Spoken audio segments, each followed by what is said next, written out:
เจ้ากระดำหน้าเห็นเนาะกระดำอยู่เนาะ ทำอย่างนี้ดี หวานใส่เขาพอได้เสียน้ำส้มอะไรพอได้เกี่ยวเด้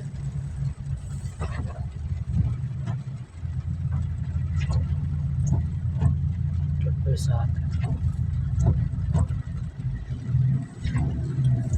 ครัวแกงกรอบแล้วเดี๋ยวแพนเอียงกระเทเลย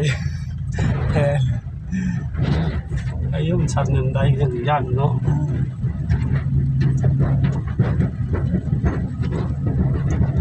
เอาวันนี้ละเจ้าเนี่ยเลย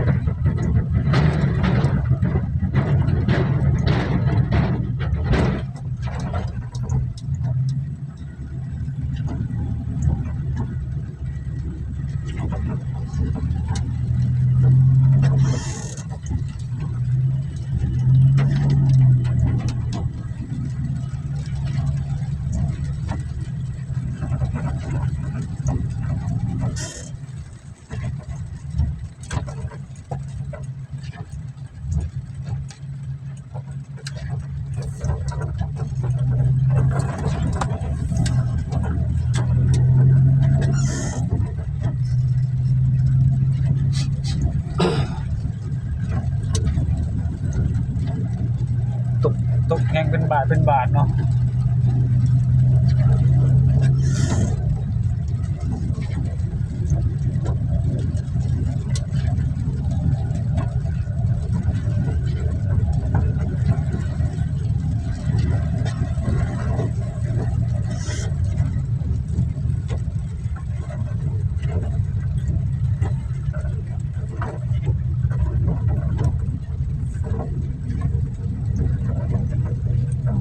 หน้าของเขาทีบเลย